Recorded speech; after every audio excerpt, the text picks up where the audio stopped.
What is San Diego known for? An absolute dream climate, over 70 miles of pristine beaches and coastline, world-class family and tourist attractions, and ding, ding, ding, San Diego is a huge military town. We have the Marines, we have the Navy, we have the Coast Guard, the reserves, we have it all. I see and work with a ton of VA home loans and VA financing. These are going to be the 5 common mistakes I see most often. So if you're thinking of using a VA loan, this video is for you, so stay tuned.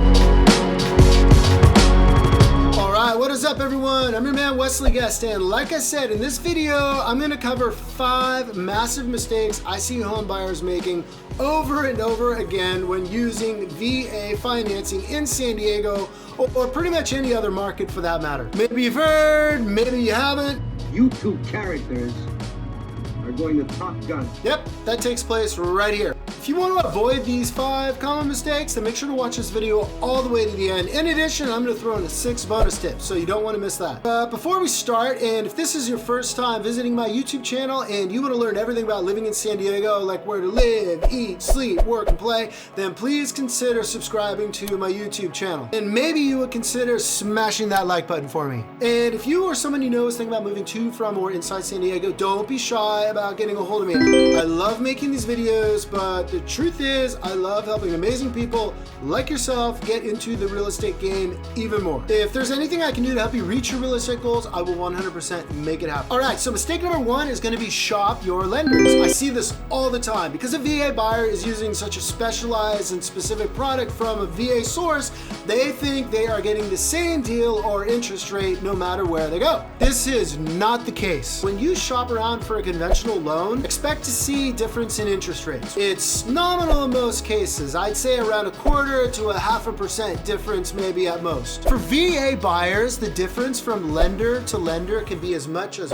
1.5%. That's a massive difference in what you would pay over the life of the loan and pure affordability. Common mistake number 2 is do not pick a lender because it has VA or military in the name. Shop your lender candidates and compare them equally. Having VA or military or something along those lines most likely means they are targeting VA loans, which is okay, but it does not mean they are the best suited or will offer you the best terms and service. At the end of the day, the process and product is the same no matter what the name of the lender is. All right, so mistake number 3, if you are considering a condo or a townhome, make sure the property is VA approved. If it's not, you cannot use your VA financing to purchase the property. Quick side note, there's no approval list or requirement for a single family home. Think of like detached homes, other than it has to meet the minimum VA loan standard. All right, so this is the link to check condo and townhomes for VA approval status. I recommend searching by zip code to start, then type in the name of the complex or community, click search, and it should pop right up. Sometimes the property might be there, but it might not pop right up. You just have to search under the specific legal description in most cases. Not all the time, but sometimes that helps.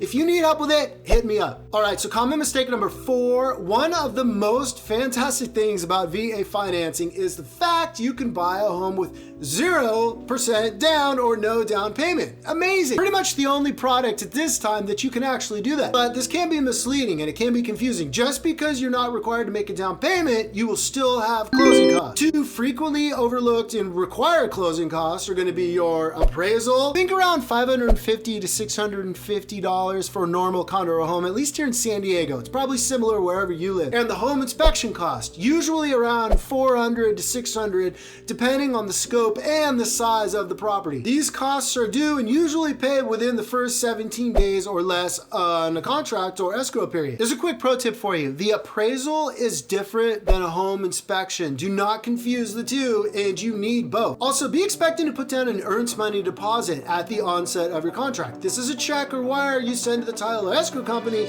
within the first 3 days usually of the contract, unless otherwise specified. At least that's the way it works in California. For planning purposes, I would estimate it to be anywhere between, on a normal contract, 1% to 3% of the purchase price. All in, closing costs usually run around 2 to 4% in most cases. In some markets, you might be able to negotiate seller assistance with your closing costs. Not in this current market, at least at the time of this recording. All right, so common mistake number 5 is going to be minimize your debt, at least before you actually close escrow. The lender is going to analyze your debt to income ratio very closely. The magic number usually is around 41% or lower, but that can be flexible. It depends on the specific loan application. For example, a massive car payment can hurt you. Maybe you financed your living room TV and a couch. Maybe you have credit cards. These can all hurt you and actually disqualify you from being loan eligible for VA loans and any other type of loan for that matter. Worse yet, I have seen this scenario happen. Buyer gets excited because your amazing offer just got accepted by the seller. You're gonna have a new home, so you decide you need a brand new kitchen to go with it. You finance it all before actually closing on your new home. The additional new debt you just racked up changes your debt to income ratio, or your credit score drops. You are no longer eligible for a VA loan and your escrow is canceled. It seems kind of no-brainer, but trust me, it has happened. All right, so real quick here, we're gonna drop in that bonus tip that I promised at the beginning of the video,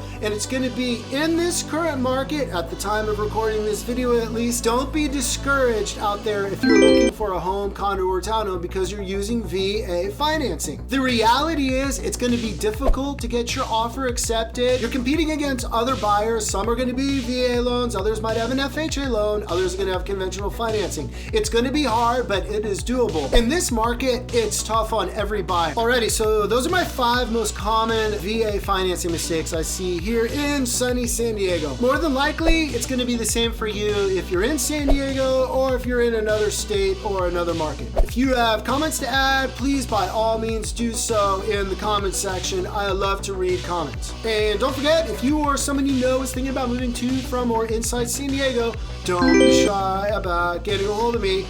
Like I said, I love making these videos, but the truth is I'd rather be out helping you get in the real estate game. Thank you for watching or listening if you're on the podcast, and check back soon. I publish a video at least 1 per week, usually more. I'll see you on the next one.